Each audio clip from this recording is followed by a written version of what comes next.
Hello everyone. They say baking is chemistry, but nobody told me some breads need a swim before the sauna. The first time I saw someone boil dough, I nearly dropped my tea. Turns out that's how you make a bagel. So let's make it. In a jug, I start with 300 grams of lukewarm water, about a cup and a half. Water temperature matters. Think baby bath warm around 100 degrees Fahrenheit. Too hot and you'll kill the yeast before it ever gets the chance to live its best life. Add 10 grams of instant yeast, roughly half a tablespoon, 25 grams of honey, about 1.5 tablespoons. Give it a stir and let it rest for about 10 minutes. This rest time lets the yeast wake up. You'll see foam forming. That's the yeast telling you it's ready for carbs. Transfer the frothy yeast and water mixture in a large bowl. Add 500 grams of bread flour, about 3 cups. Give it a good mix with a spoon or fork or a bread mixer. For the entire mixing process, you can use a bread mixer, but I like to do this by hands. It counts as a workout before the carbs.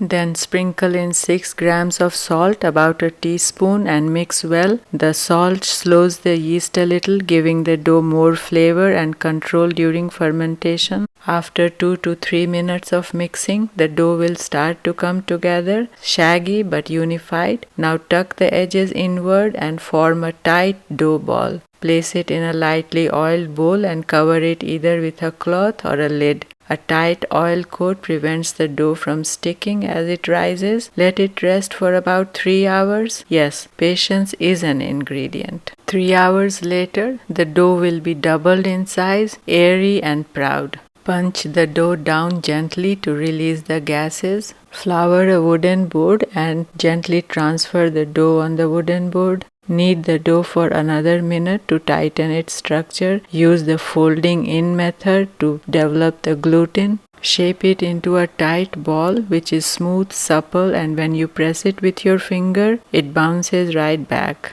Now cut the dough ball into 2 equal halves. Shape each half into a log and then cut into roughly 10 equal portions. The idea is to cut 10 equal sizes balls, or the choice of your size depending on how big bagels you want. Now flour the wooden surface or your kitchen countertop and roll each piece into a tight ball by tucking the edges underneath and rolling between your palms and the wooden surface. Or you can use your both hands and palms to roll the balls into tight balls. Repeat the same process until you are done with all the balls. After shaping each piece into a tightly round ball, sprinkle a little flour and cover them with a cloth. Let them rest for about 10 minutes. This relaxes the gluten and makes shaping easier. After 10 minutes, uncover the dough balls. Time to make them into bagels. Press your thumb straight through the center. Lift and stretch gently with both thumbs. Make the hole a little bigger than you want because it will shrink during proofing and baking.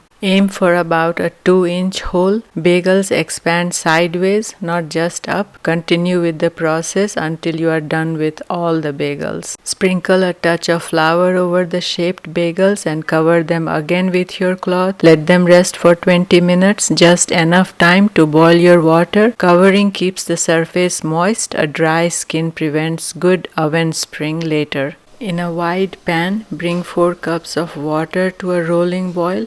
Add half a teaspoon of baking soda, 1 tablespoon of sugar. The sugar helps the crust brown. The baking soda deepens that signature bagel flavor. Stir and mix everything. Meanwhile, in a bowl, mix half a cup of whole milk with a teaspoon of sugar for a glossy wash, or use an egg wash if you prefer. Line a large baking sheet with parchment paper. Lightly spray with avocado oil and preheat the oven to 380 degrees Fahrenheit. Shaped bagels have rested for 20 minutes. Uncover them. Once the water comes to a rolling boil, drop in the bagels gently. I do 4 at a time. Don't crowd them. They need space to puff. Boil for 1 minute on each side. After 1 minute, flip all of them. That short spa treatment is what gives bagels their shine and chew.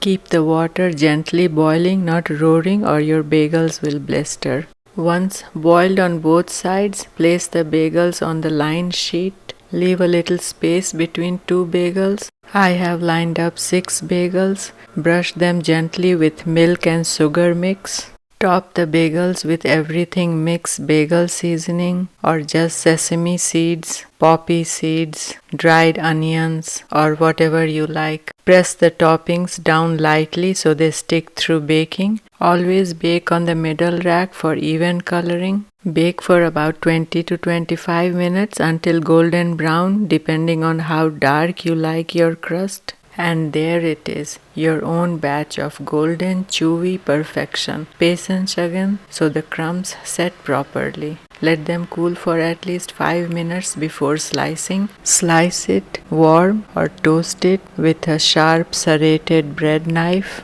Look at the beautiful dense crumb. Slather with cream cheese and eat with warm cup of coffee as your morning breakfast. Or make a sandwich for lunch.